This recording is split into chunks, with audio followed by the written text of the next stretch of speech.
In the last episode, we talked about the vision and why it's important to always start with the vision, always start with defining what you're trying to accomplish. In this episode, we're going to talk about the journey. How are you going to get there? What are you going to do to achieve that vision?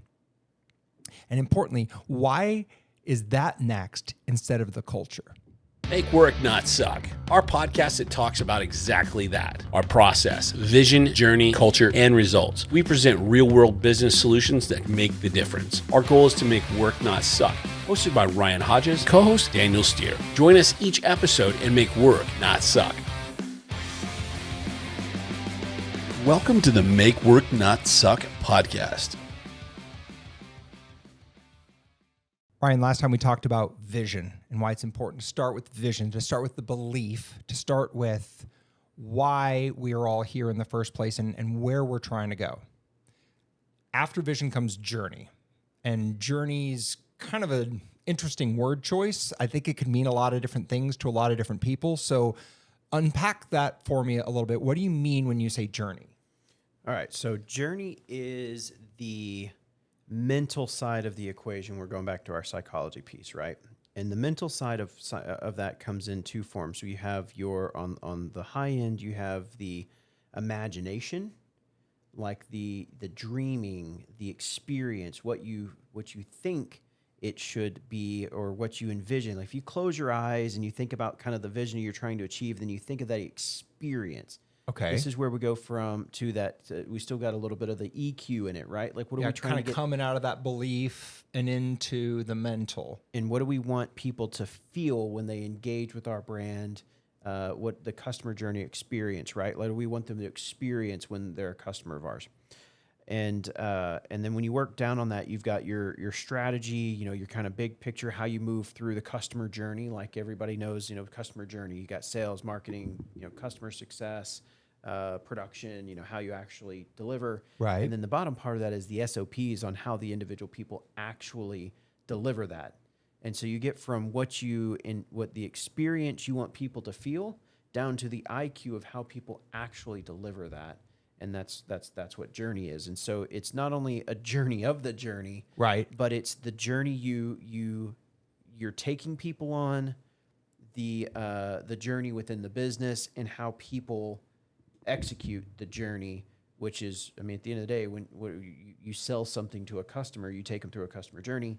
There's SOP involved to do that. All right. So here's a question we didn't even talk about, but this is happening in real time. Can you give me an example? Or a couple of examples of companies that you have either worked with or maybe you're a customer of them, right? Maybe it's a consumer product or something like that. Companies that you say nail the journey. And then if you don't want to name names, you don't have to, but maybe some customers where the journey wasn't what it should have been. Ooh, there's a couple of good ones. So everybody loves Chick-fil-A. Chick-fil-A is always used as a good reference point because everybody knows it doesn't matter how long that drive-through line is. You're getting your food in like 5 frickin' minutes, right? I think it's like 3.4 minutes. Let's be honest. Let's be honest. It doesn't matter what other fast food restaurant out there. Maybe if you like In-N-Out Burger or something like that. But let's just do like the Taco Bell, McDonald's, Burger King, Jack. Oh, it's not even a competition. There'll be 3 cars in line and you're waiting 30 minutes. Right. Versus there's 100 cars in Chick-fil-A and you're 5 minutes or less and that food is hot. Yep. And it's good and it's consistent. It doesn't matter which one you go to in America. It doesn't matter where in the country.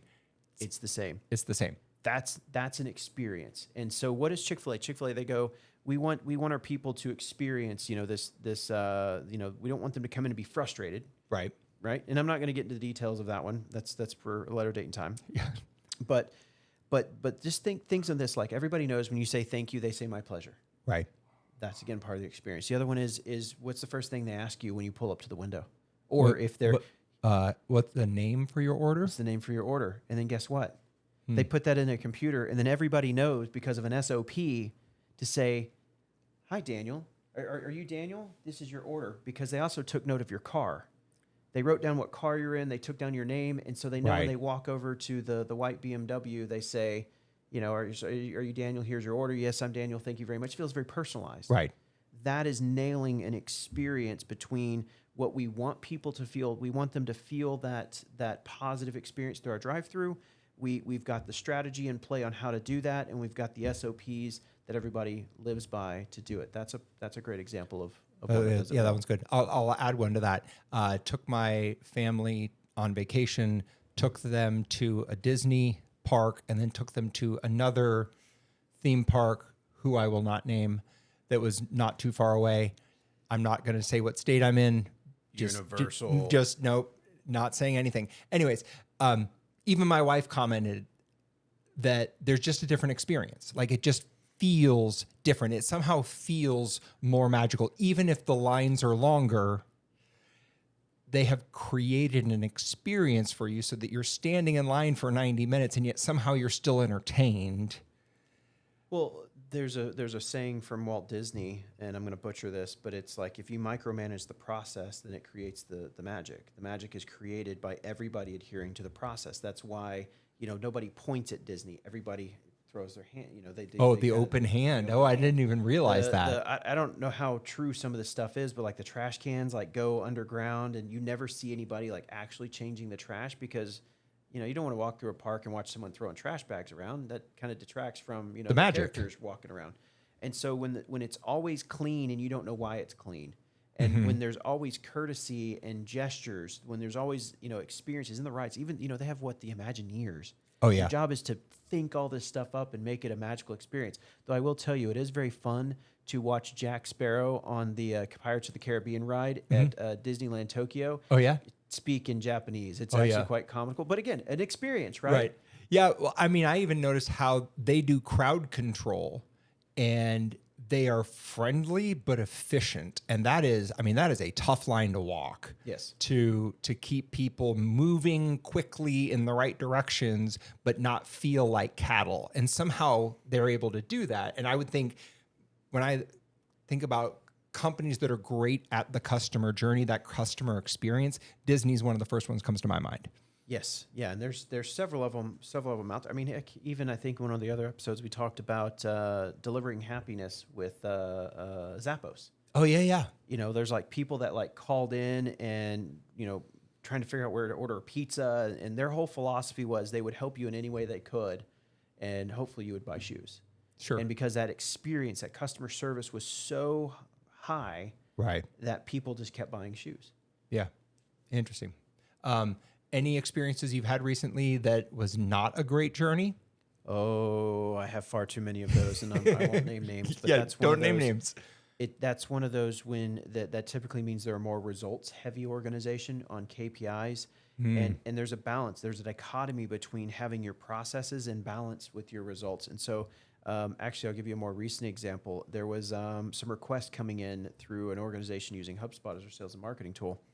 And it was, they wanted to modify the deal flow in HubSpot to get a measurement result. And it was like, okay, so you're changing the way you run the process in order to have different ways to measure this, as opposed to changing the SOP to be mindful of the result. And so what happens is in those cases, and that's just one slight example of many, is you end up creating a lot of process at the expense of the other side. And then people that are very, very, very journey heavy, right? They are process for everything. Ooh. And ultimately what they'll do is they'll have 3 or 4 times the number of processes they need. Right. Because they don't have a good measurement strategy. So it goes both ways, right? So you can, in the absence of KPIs, you create more SOP, more process, because we don't know how to.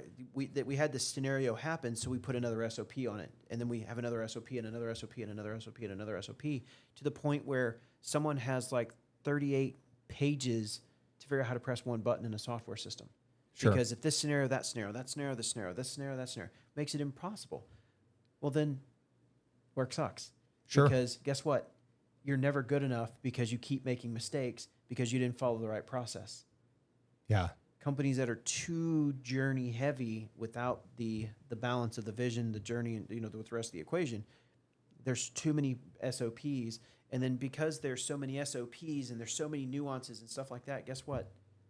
You would hate to work there. Well, you'd hate to work there, but then I kind of go, well, you know what? I don't like that one. I don't like that one. I don't like that one. So I'm just not going to do those because they don't make sense to me. I'm just going to pick the ones I like. I'm going to pick the ones, or I'm going to, you know what? I only have so much time in the day, so I'm just going to do the best I can do. Yeah. And hopefully I don't get fired because this is whoever thought this shit up doesn't have a clue what's actually going on. Doesn't know what's actually going on down here. Or you go the other way, you know, that might be someone that's high on experience, but they're not on SOP down in the trenches, or the other way around. If you got a visionary, which is probably less a visionary, that's down in the SOPs, they just love creating process. Yeah. And it's at the expense of the culture. It rarely achieves the vision, and it's at the expense of the metrics. It's all going to be in balance. All right. So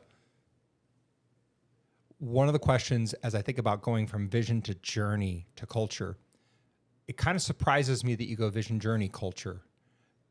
So many books talk about how important the people are, get the right people on the bus before you figure out where you're going to drive the bus. People are our most important asset. There's a dozen of those, right? Why do you think it's better to go vision journey than vision culture journey? Like, I would think that might be a better way of going, but that's not the way you would recommend. So why? True. You know, employees are a company's greatest asset, and you want to get that right. But if you want to get that right, you have to define the rules of the game. You don't hire people to show up on an unmarked basketball court with no goal and hand them a tennis ball and say good luck. That just doesn't make sense. You have to, the SOPs, the strategy. How would you even know what a talented person would be in that situation? Right, because how are you going to hold them? How are you going to hold them accountable? How are you going to help them be successful? How are you going to tell them how to do their job? Because if they just walk into this, blank court as we're talking about, and you expect them to play a game, they're never going to be successful. So Right. If you want your people to be successful, you have to define the customer experience you're trying to create, the strategy in which it operates in, and the SOPs that deliver that. Then you can hire people to do that. But if you don't have that journey piece first, then all you're doing is setting up your team for failure. Everybody might believe in the vision and where they're trying to go, but if they don't know how they're going to do it, that goes back to the boats in Central Park, right? Right. Now we're all rowing in different directions, and we're not really achieving a vision because we may be kind of aligned in rowing in the same direction similarly, but we might, because we're all rowing differently, it actually creates us colliding into each other. Sure. Or all of a sudden we're in Amada 1 second, and then we're in Amoeba the next, and we're in Amada the next, because we don't know how to do it. We're kind of constantly, it's like the bob and weave, right? Like you're constantly trying to figure out how to get it. Whereas when you have those SOPs, the strategy and the customer experience well defined, everybody knows the rule of the game. Everybody knows how they fit into it. As we get into the results side, the scoring and the out of bounds stuff, et cetera. But everybody knows how they fit into the machine, so to speak. You can't have a strong culture if nobody knows how to behave in the sandbox, or how to play in the sandbox with the toys. If you close your eyes, you can begin to envision this wheel that we've been describing. At the top of the wheel, at 12 o'clock and 1 o'clock, you've got this slice that we call the vision. I would say that at 12 o'clock, you've got purpose, and at 1 o'clock, you've got vision. And in this episode, we talked about the journey. The journey really represents kind of 2, 3, and 4 o'clock. At 2 o'clock, you've got that customer experience. At 3 o'clock, you have the strategy. And at 4 o'clock, you have the standard operating procedures. And in the next episode, we'll talk about the culture.